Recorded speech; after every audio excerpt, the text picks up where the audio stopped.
851. Go ahead and disregard the checks. We got him at San Jacinto Pacific out there. When a 2-year-old boy was rushed to the hospital suffering from brain seizures and breathing problems, doctors could not find the cause of the illness. Blood pressure's a little bit low. We've got to make sure we continue to monitor that.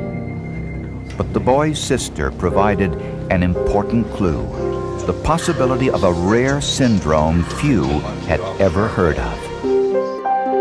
In 1987, Ray and Tanya Reed, along with their 2 children, had just moved to Urbandale, Iowa. It was Ray Reed's 4th job transfer in 3 years.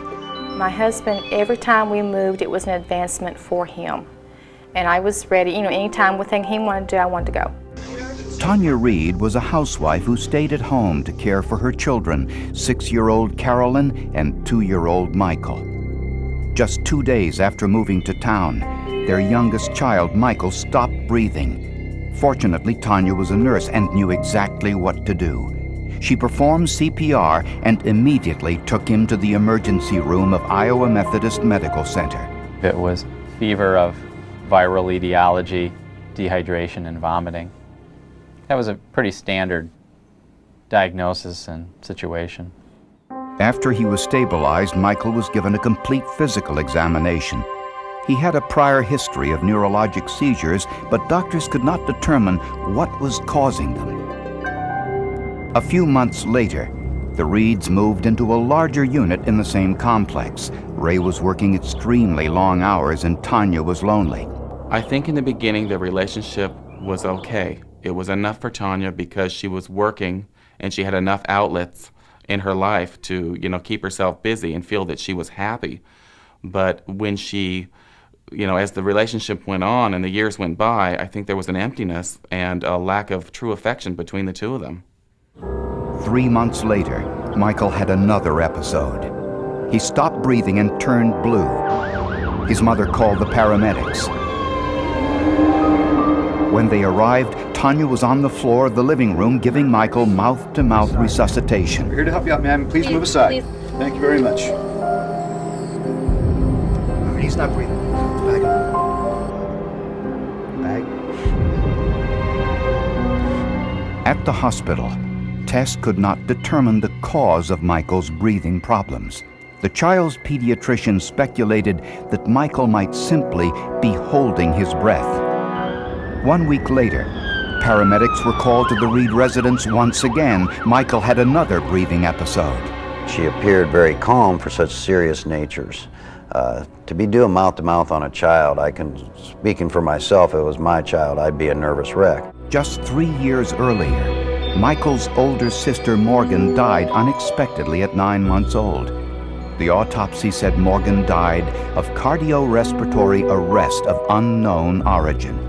Like Michael, Morgan had a history of breathing problems and numerous hospitalizations before she died. Morgan's death was a stressful time for the Reeds' marriage. We did have stress when Morgan died. Any couple will go through stress when there's a death in the family, a child death. And we did stay together through all that. 1 month later, paramedics were called to the Reeds' home once again. Tanya successfully resuscitated Michael before he was taken to the hospital. Numerous medical workups had been done to try to find a cause of this, including a number of pediatric specialists and pediatric subspecialists, and nothing had been found. Doctors were mystified. What was wrong with Michael? I think doctors don't want to admit that they're infallible, if there's something they can't find. Soon, doctors looked deeper into Michael's breathing problems. Doctors at Iowa Methodist Medical Center couldn't find the cause of the seizures and breathing problems 2-year-old Michael Reed was experiencing. A few days after they returned to Iowa, Michael stopped breathing again. Tony Collins and the other paramedics were baffled, and their logbook showed it. Things didn't fit together that a kid would hold his breath long enough to make him have seizures or quit breathing. Then, on Sunday, February 7th, while Ray Reed was relaxing downstairs. Come upstairs, Michael's in trouble. He heard Tanya's screams from the master bedroom. What's wrong? He's not breathing. What happened? I don't know, call an ambulance. I'll be right back. It had happened again. Michael was having another breathing episode and was rushed to the hospital. The nurse on duty noticed something unusual. On Michael's cheek were some red parallel scratch marks, scratches that looked like they had been made by the boy's fingernails. To the nurse, it looked as if Michael had tried to remove someone's hands from around his neck and mouth. Oh, nurse, I seem to have cut my finger. Just a few moments later, an interesting coincidence. Tanya Reed asked the nurse to look at her finger. It was bleeding. I don't think I probably would have noticed if this had been my child that I had a scratch on my finger, and I certainly wouldn't have mentioned it to anybody. Michael was only 2 years old and too young to talk, so it was impossible for doctors and social workers to interview him. But the scratch marks on Michael's face and Tanya's bleeding finger led doctors to suspect a rare form of child abuse called Munchausen syndrome by proxy. It first appeared in the medical literature in 1977 and was named after Baron von Munchausen, an 18th century soldier famous for fabricating fabulous tales of his battlefield exploits. Munchausen syndrome by proxy describes adults who either fabricate or actually cause illness in their own children. They do this because they crave the attention and concern of the medical staff, emergency personnel, and even family members and friends. When a social worker interviewed the Reeds at the hospital about the possibility of child abuse, Tanya was furious. Angry and hurt that it would even be surprised, shock. You know what every term probably went through, every form of emotion there is. Tanya was given a lie detector test. When she was asked if she ever intentionally caused harm to her children, she said no and passed. In addition to the scratches on Michael's face, there was a pattern to the episodes, a pattern that was clear to paramedics from their time-dated logbook. These calls were happening on the same days and roughly the same time of day, and that struck me odd as well.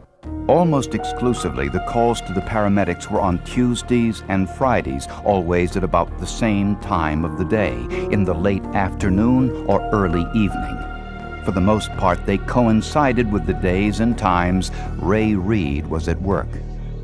The Reeds were convinced that Michael had a similar condition to the one that killed their daughter, Morgan, while they were living in Texas.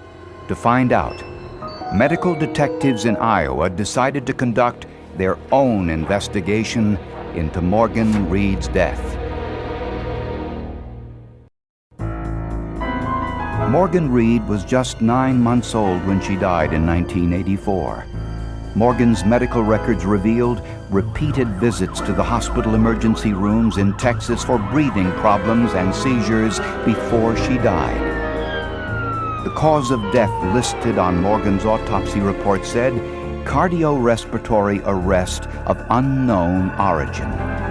But 3 other words in the report leaked out: acute subdural hematoma, a swelling in the brain which contains blood.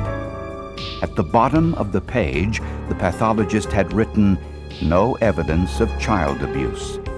Iowa's medical examiner was alarmed. The autopsy mentioned having 2 fairly fresh subdural hematomas, blood clots around the brain putting pressure on the brain.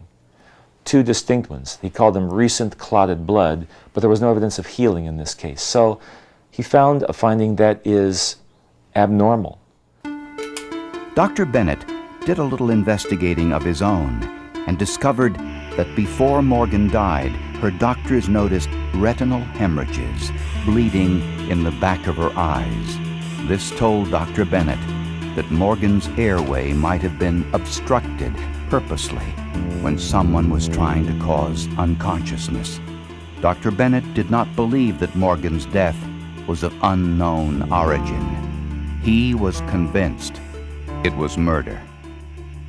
The retinal hemorrhages and subdural hematomas came from trauma, specifically the violent shaking of the shaken baby syndrome. Once those words of shaken baby are spoken as the cause of death, there's no doubt it's a homicide. Because of Morgan's death, prosecutors in Iowa now feared that Michael's life was in danger. Michael had been hospitalized 18 times in 3 different states.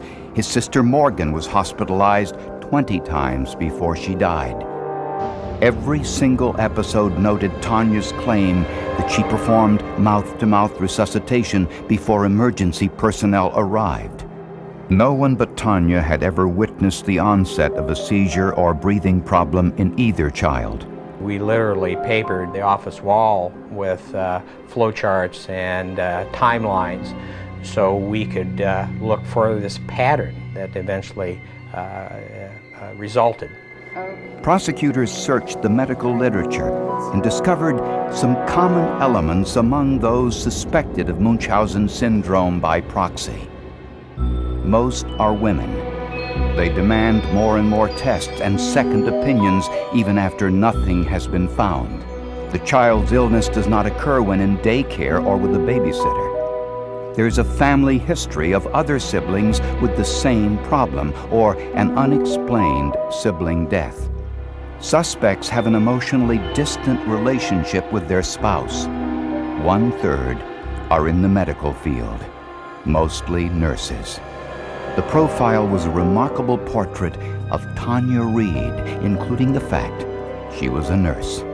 And that's not really a surprise, because if you were going to go to a physician and make up something about your child, if you knew nothing about medicine whatsoever, it's going to be harder to make any kind of a convincing story. Whereas if you have some sort of nursing background or health background of some sort, and you go to the physician, you might be able to lie about something more convincingly. And investigators were suspicious because no one other than Tanya had ever witnessed either of her children having a seizure. I was the one that was always there. In circumstances, yeah, but I think any woman whose husband works and she is stays home and takes care of the kids, it's going to happen that way. The Polk County Juvenile Court determined that Michael was at risk living with his mother, and he was turned over to foster care. For the next 2 months, Michael had no seizures at all. But prosecutors weren't sure they could prove felony child endangerment against Tanya Thaxton Reed in a court of law.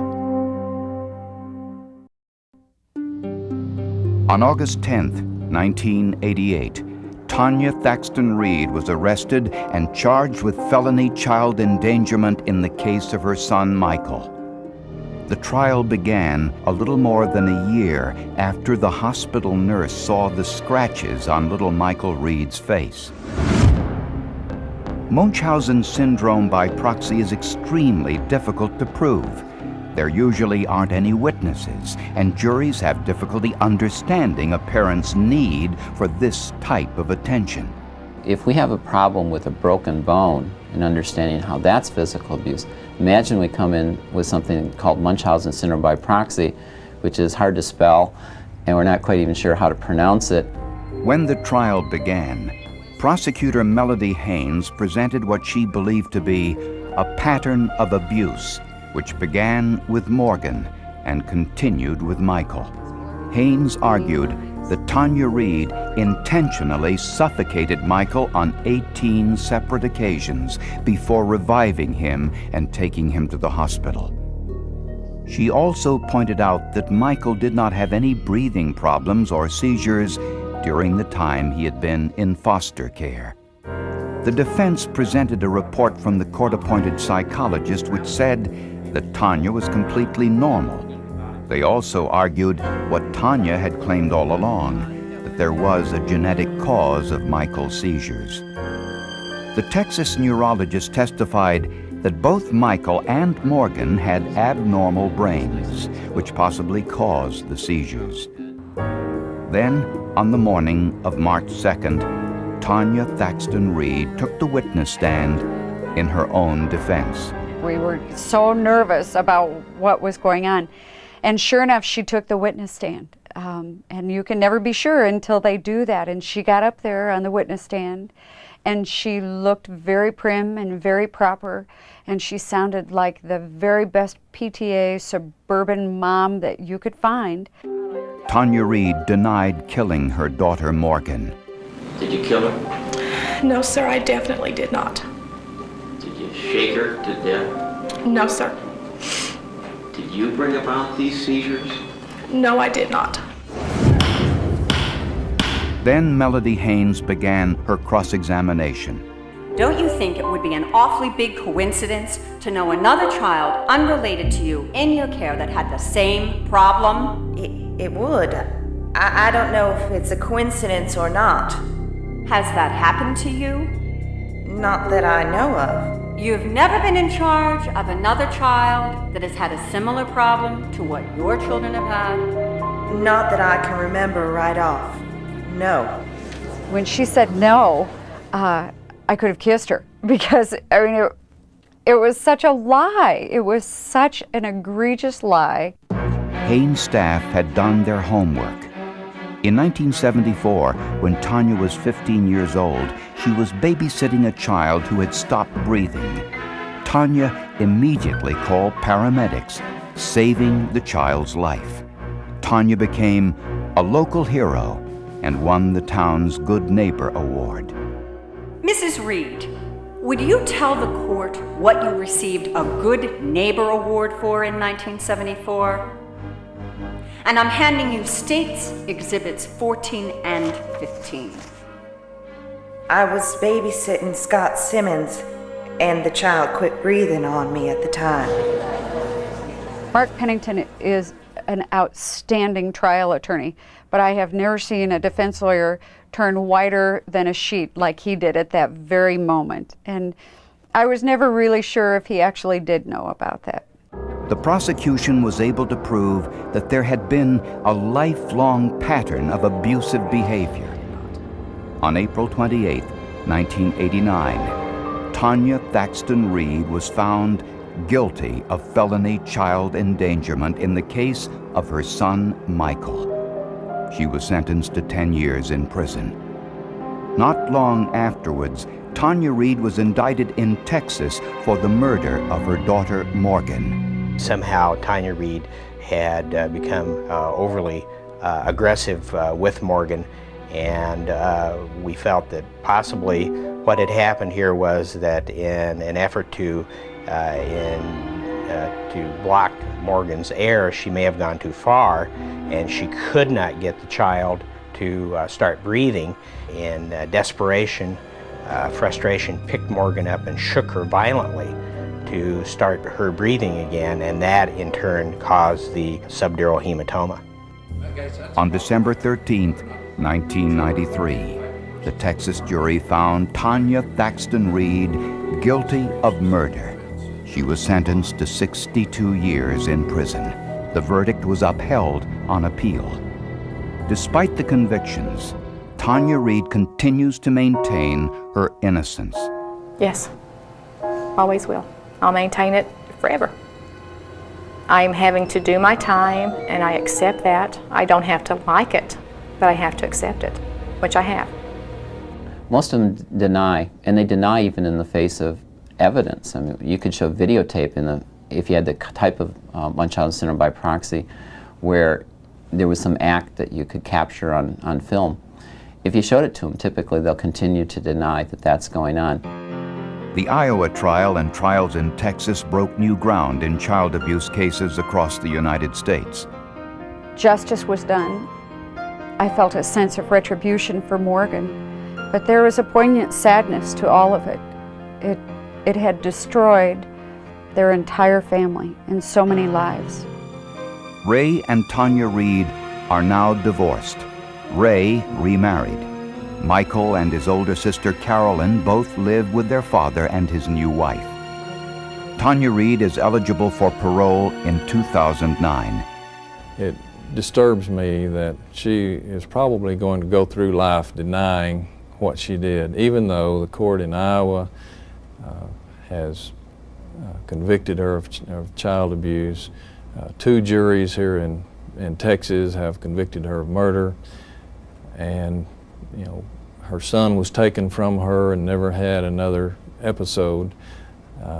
It's a strange syndrome where someone just will never admit what they've done. She was offered a deal where she could have served maybe 8 or 10 years if she just admitted that she had done this, and she chose not to do that. And this is the price that she's paying. I mean, she will sit there every day for 50 or 60 years, or whatever good behavior she gets, and she will remember it, and you know that she knows she did it. She killed her baby.